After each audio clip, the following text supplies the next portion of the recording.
Have you ever walked into a room and completely forgotten why you walked in there in the first place? Or have you ever lost your phone while holding your phone? Or maybe you've been smoking cannabis for years and started wondering, am I getting older? Or am I just really, really high? Today's episode, we're going to be talking about memory, sleep, wake and bake culture, tolerance, and some habits I've personally picked up in my 23 years of cannabis use.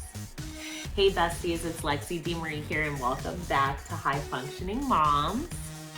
Today's episode is probably the most personal episode I've made yet, because we're talking about something that many longtime cannabis users wonder about, but don't always ask about or talk about openly. That's going to be our memory, sleep, wake and bake culture, and whether there are things that we can do to support our brains while we still enjoy cannabis. Now, quick disclaimer, besties, this channel is for educational and entertainment purposes only. Nothing in this video is medical advice. It's just from personal knowledge and research as a budtender. Always speak with a healthcare professional regarding medical concerns. And if you're enjoying this series, don't forget to like this video, subscribe to my channel, and share this episode with a fellow cannabis enthusiast or fellow stoner friend. So they can be educated on this subject as well, because it's very important that we all are able to talk about it openly and have the answers maybe to some of the things that we're going to be talking about in this video today. Now, let's start with a question that long-term cannabis users eventually ask themselves. Am I forgetting things because I'm older? Or am I forgetting things because I've been smoking weed for 20 years? Because I know I've asked myself that at some point in the past, once my memory started getting kind of foggy. And somebody who has been consuming cannabis for over 2 decades, I've definitely had moments where I walked into a room and completely forgot why I went in there. It literally happens daily. I've lost my phone while holding my phone. I've opened the refrigerator and stood there like it was going to tell me why it was open. But the science, put very simply, is what researchers generally know, that THC can temporarily affect short-term memory while you're actively under its effects. Think about your brain like a filing cabinet. When you're high, your brain sometimes has a harder time filing away new information.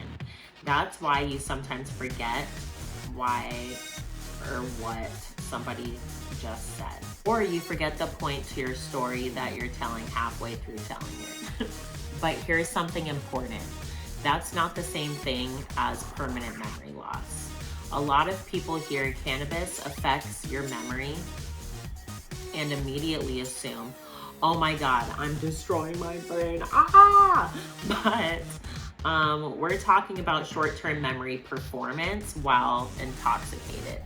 And honestly, sometimes I think weed gets blamed for things that really are just adulthood, because half of us all have jobs, kids, bills, stress, notifications, social media, and we're trying to remember 14 things at once. So it's not out of the ordinary for your memory to get bad over time and as we get older. Now, one thing I didn't realize until I started researching for this episode is many things can affect your memory. If you're losing sleep, or if you're sleeping 4 hours a night, your memory is going to suffer, period. And if you are like me, I've had insomnia since I was 15. And I have survived on 5 hours of sleep a night. which is not good. So eventually over time, I was bound to start having memory issues. That along with smoking weed, and then along with all the other things I just talked about, stress, parenting, jobs, social media. Yeah. So I had to really, really start taking care of my brain a bit better. When you're stressed out, your brain prioritizes survival. And what I mean by that is not remembering where you left your chapstick. With parenting, let's be real. Parents do not have memory problems. Parents have too many tabs open. For example, okay, have you ever been trying to remember something, then suddenly somebody yells out, "Mom!" Now you've forgotten everything you were just thinking about? Because that happens to me a lot. Now, another thing that could also affect your memory is anxiety. Anxiety can make you feel forgetful because you're mentally juggling like 20 future problems that haven't even happened yet. Oh. Honestly, if you're a parent, stressed out, sleep deprived, and consuming cannabis, it could be hard to tell what's causing what. Next, we're going to be talking about the wake and bake culture.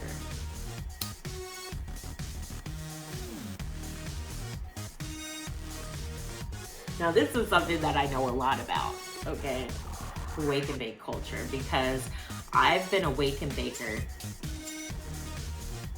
I'm just going to say for a very long time. I don't want to promote underage use of cannabis, because it's not good for your brain, especially while your brain is still developing. Like, really, you shouldn't be using cannabis until you're 25 or older, but the legal age is 21 or older in different states and jurisdictions, but there's still some out there where it's illegal. The reason why people love wake and bake culture is, for a lot of consumers, wake and bake becomes a part of the morning routine. Just like a cup of coffee, brushing your teeth, getting dressed, taking a hit.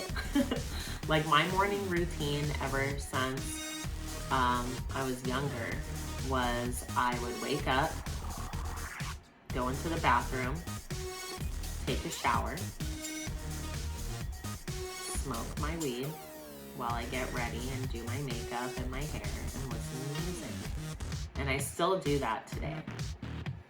But I'm gonna need to stop doing the wake and bake culture because of what I'm about to explain. A lot of consumers report better mood, less stress, more enjoyment, especially if they're using cannabis intentionally. But here's the real question nobody asks. Are you choosing it, or are you just doing it because it's what you've always done?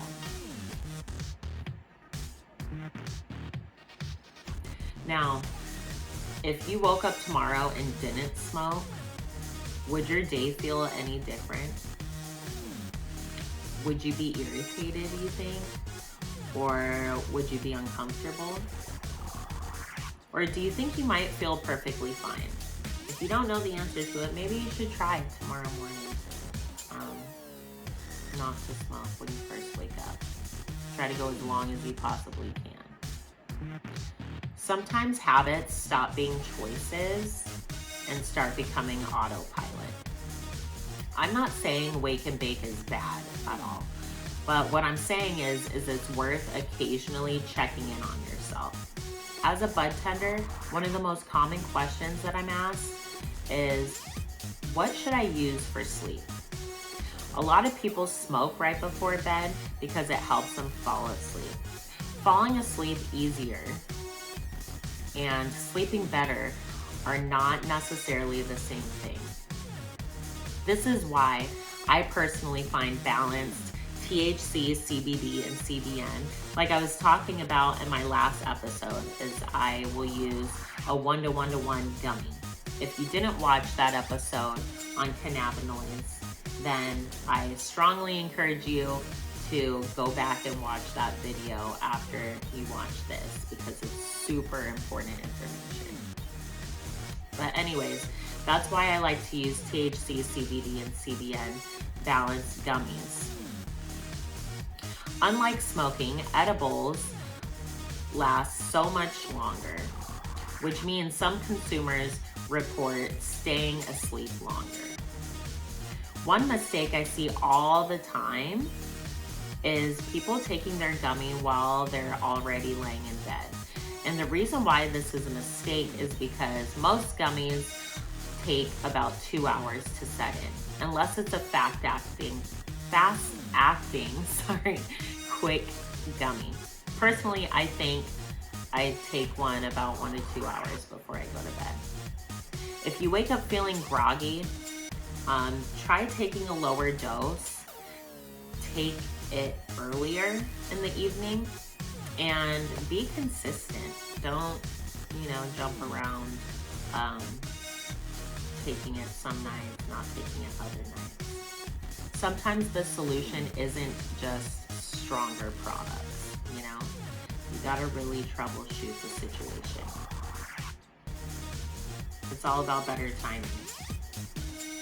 Now, besties, I'm gonna give you my brain-friendly stoner routine that I plan to start doing, and I want you to do it with me because it's gonna help our brains and our memory.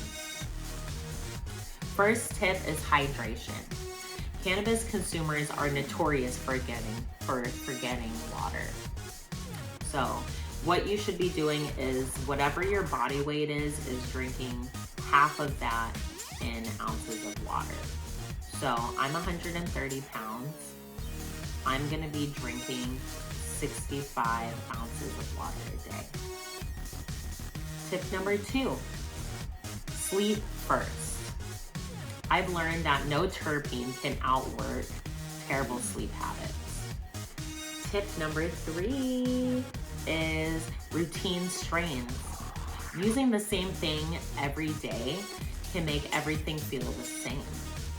So getting into a healthy routine will help. Using different cannabinoids. Not everything needs to be high THC. So try using THC and CBD, or THC, CBD, and CBN like we talked about. Exercise your brain, guys. That's tip number 5.